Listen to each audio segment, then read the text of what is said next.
I will begin. I will begin with a chant, first in Sanskrit, and then a translation. Om Vishnur va Tripurantako bhavatu va Brahma Surendrota va Bhanur va Shashalakshanota Bhagavan Buddhota Siddhota va Ragadvesha Visharti Moharahita Sattvanukampodyato Yasarvai Sahasamskrito Gunaganais Tasmai Namah Sarvada. The Supreme Reality and its messengers are known by various names in various traditions. But as for me, I offer my worship always to the one going by any name and belonging to any tradition, who is free from attachment and hatred, free from worldliness and delusion, who is filled with compassion for all living beings, and who is possessed of all noble virtues. Om Shanti Shanti Shanti Harihi Om Tat Sat. Om peace, peace, peace be unto us all.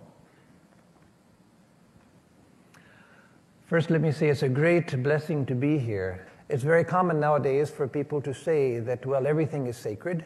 And yes, that's true. Everything is sacred. But also, everything is secular. Everything is secular to the mind which is non-sacred. That is, to the mind which doesn't see the sacred. Everything is secular. Religion is secular. God is dead. And everything in the universe is just material. The person who is spiritually minded, everything is spiritual. There is no secular. So to the mind that is able to see, everything is sacred and everything is full of light. So everything is sacred. And so sacred and secular depends on the mind. I would say that ultimately everything is only sacred. There is only the sacred. That is the truth. But to the mind who doesn't see that, to the mind that's not sensitive to that, then yes, everything is seen as just sentient. So sacred, everything is sacred if we have the eyes to see it. Silence. What is silence? We can't understand silence without understanding sound and without understanding a special form of sound, which is word. So there are different levels of silence. Let's first begin with physical silence. What is physical silence? Physical silence, obviously, is the absence of sound, including human language, but the absence of sound. And physical sound, of course, are just waves, vibrations that pass through a medium, such a physical medium, such as air or water, or our own voices sound different to ourselves from what they sound to our hearers.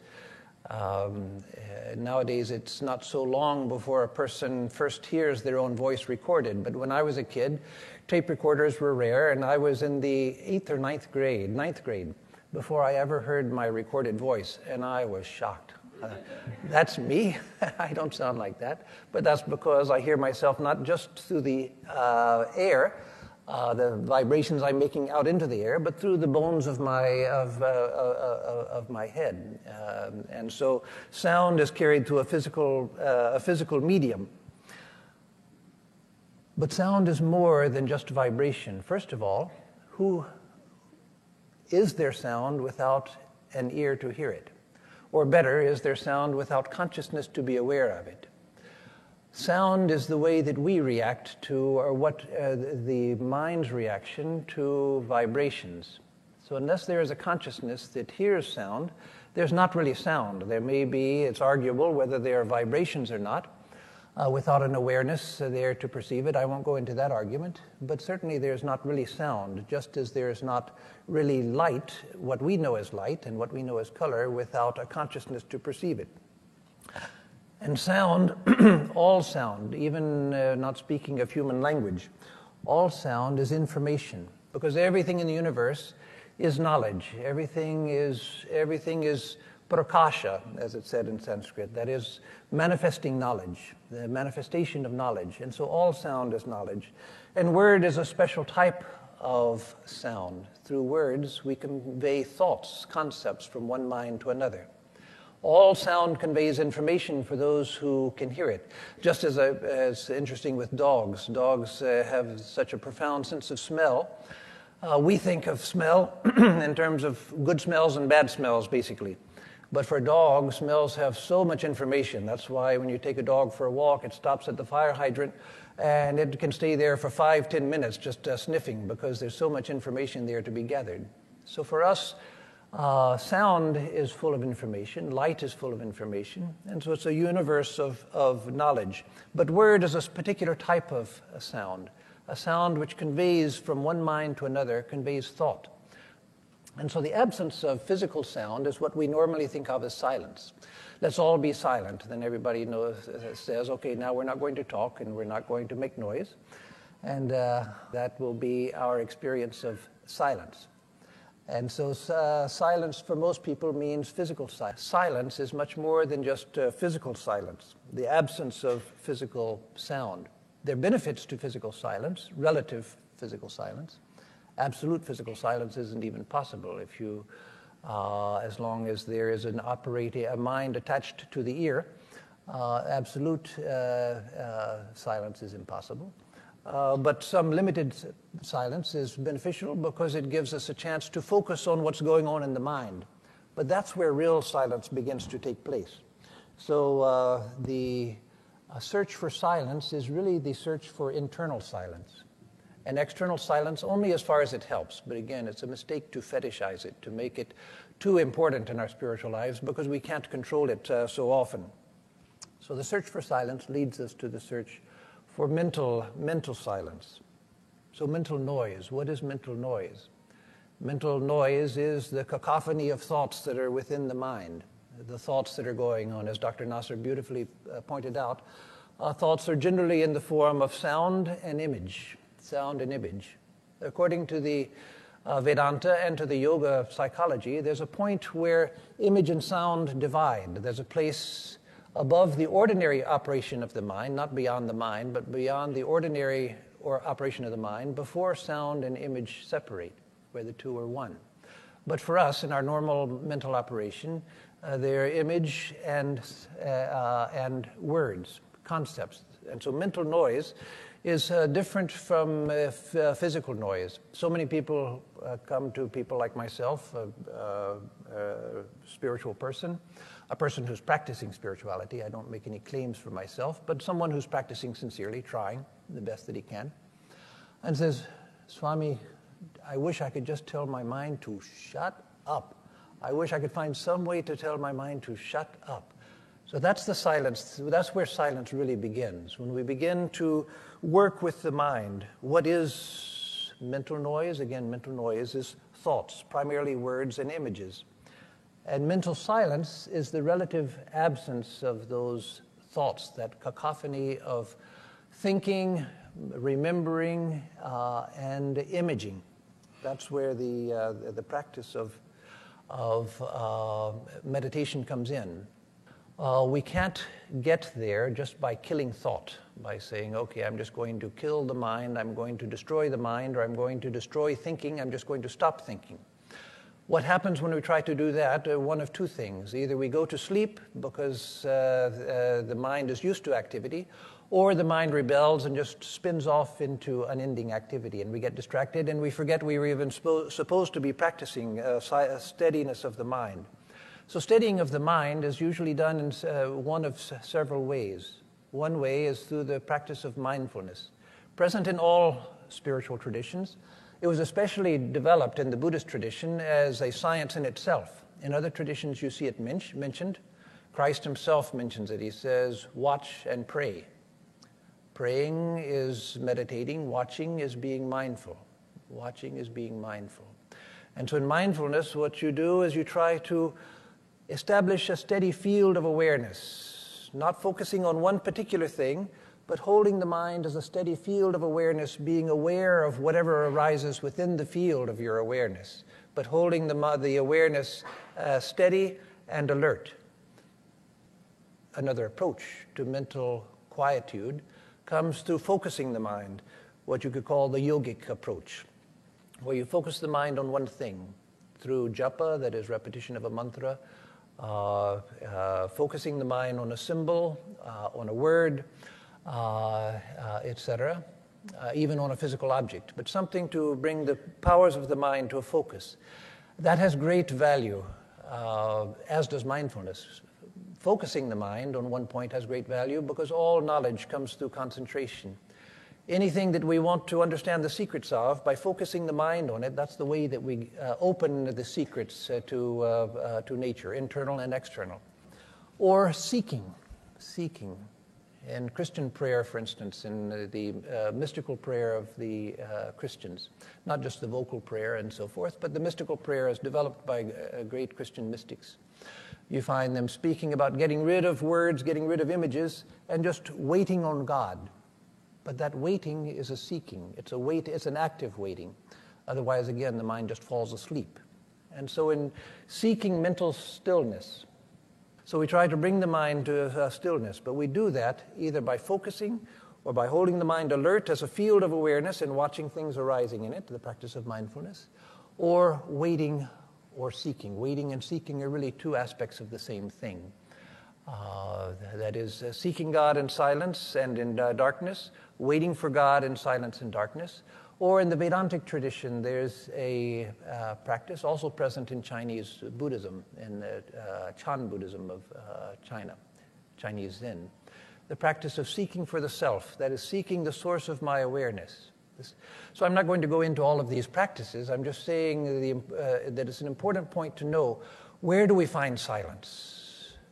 Physical silence can only be relative.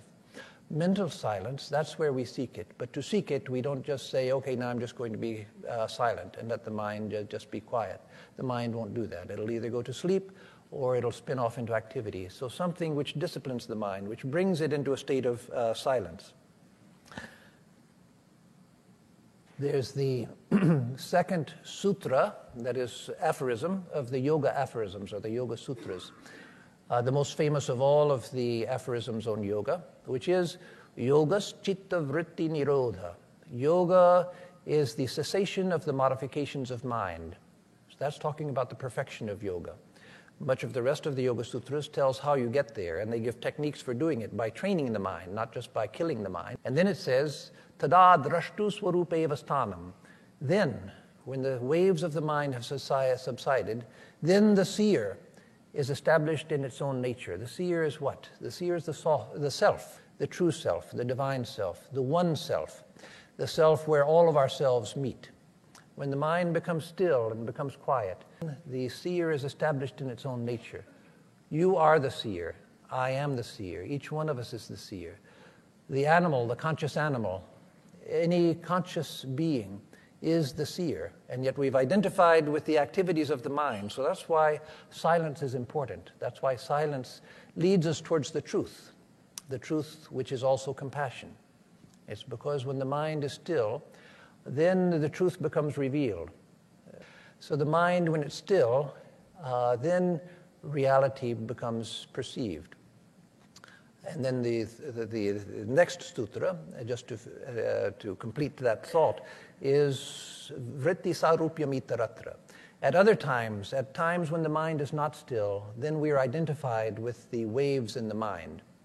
And so we seek silence. Why? We seek internal silence, mental silence, so that we can come closer to God, so that we can know the truth. Internal stillness, where the mind becomes still, and the self becomes revealed, then that's what we're seeking in silence. Then there are levels of silence. There's physical silence and mental silence, which we've just been speaking about, and then there's metaphysical silence, which is what we're coming to now, metaphysical silence. There's a beautiful verse in the Chandogya Upanishad, one of the ancient Upanishads, one of the older. There's a beautiful passage where it says, Dhyayativa prativi, dhyayativa antariksham, dhyayativa dyaur, dhyayantiva apo, etc. It says the earth is as if meditating. The skies are as if meditating. The heavens are as if steeped in meditation. The waters, the rivers, the lakes are all steeped in meditation. The mountains are steeped in meditation. Men, women, and the celestial beings are all steeped in meditation. As we begin to learn to quieten the mind through discipline, then we begin to get to that point where we feel that the nature of everything really is silence. We begin to feel that everything is steeped in meditation. What is the nature of sound? Sound is silence itself. Sound is made out of silence. It's like dropping a pebble into an ocean of silence, and the waves are what we call sound. If we begin to get even a glimpse of that, then the contrast between sound and silence goes away for us. Then our relationship to sound itself changes. So let me say a word also about word and then compassion. Because I've spoken a lot about sound, I want to say at least a word or two about word, because word is a very particular type of sound. Again, the way that we communicate. But there are traditions, including the Hindu, and the Islamic and the Christian and the Jewish traditions, the Kabbalistic tradition, which say one way of looking at creation is that creation has come out of the Word. In the beginning was the Word, and the Word was with God, and the Word was God, says St. John. There's a passage in the Vedas that is exactly equal. Not that St. John copied the Vedas, but it reaffirms the truth of it, that you see it springing up in two different traditions in different parts of the world. In the Vedas, it says, Prajapati Ridamagra Asit. In the beginning was God, Prajapati, the Lord of beings. In the beginning was Prajapati. Vag Tasya Dviti Asit. His second was the Word. Vagve Paramam Brahma. And that Word is indeed God. So in the beginning was God. With him was the second, which was Word. And that Word is indeed the divine itself. The most sacred word of Hinduism and the most universal symbol of Hinduism, which was used by, not only by the Hindus, but then by the Buddhists and the Sikhs and the Jains. And there's no reason why any tradition couldn't use it, because it's there for anyone's use. It's part of the universal heritage of humanity. The sacred word Om is said to be the first creative sound out of which everything else has come. So when we know the meaning of language and we know the significance of language, all words come from that divine source. There's a beautiful idea in Sanskrit grammar which says that the true meaning of every word is God. The true meaning of every word is the highest spiritual truth. What does that mean? It means that everything that we can name is, and isness belongs to the divine. Practice of spirituality from the standpoint of word, taking his stand on the essence of word, lying beyond the activity of breath, that is, resting in oneself with all sequence in the words eliminated. There's a sequence of sounds that make up a word. It's said that when we go beyond the physical and mental aspect of speech, we go to a point where there's not a sequence in the sounds. After having purified speech and after having rested it on the mind, after having broken its bonds and made it bond-free, after having reached the inner light through this process, the aspirant with his knots cut becomes united with the supreme light.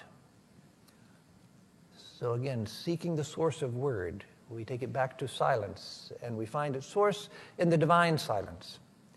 And let me read a parallel passage that's even more beautiful, even more expressive, from Al-Ghazali, the great Islamic saint, the Sufi saint.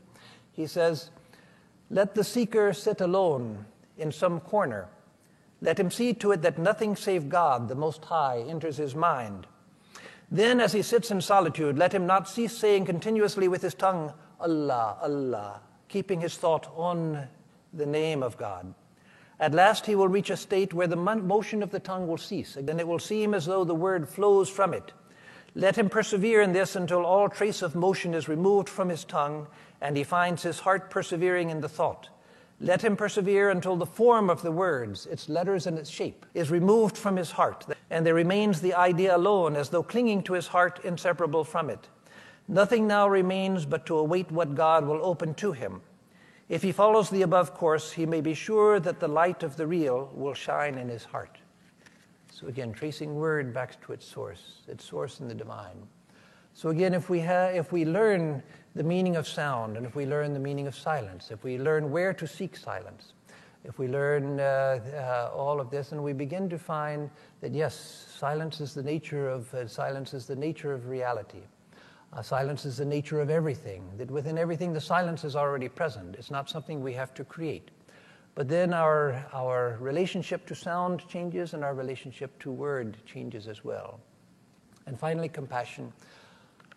Compassion is not sentimentality.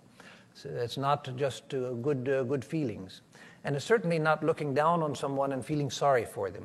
Compassion is the feeling of sameness, the feeling of the pains of others and the joys of others as my own, feeling the experience of others as my own experience. What is the value of that? What is the value of true compassion? What's the value of doing that? The value is that that's reality. That's because there is no separation. There is no ultimate separation. It's the feeling of separation is being enclosed within this ego self, which is the source of all of our problems. And when we can overcome that, then we find that compassion is not something that we're told to do because we're supposed to do it. Something which is good for us because it's truth.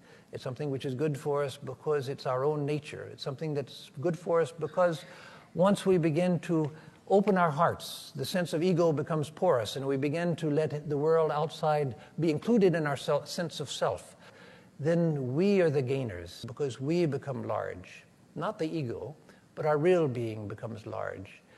As long as we're this little self enclosed within the ego, then we're threatened by everything.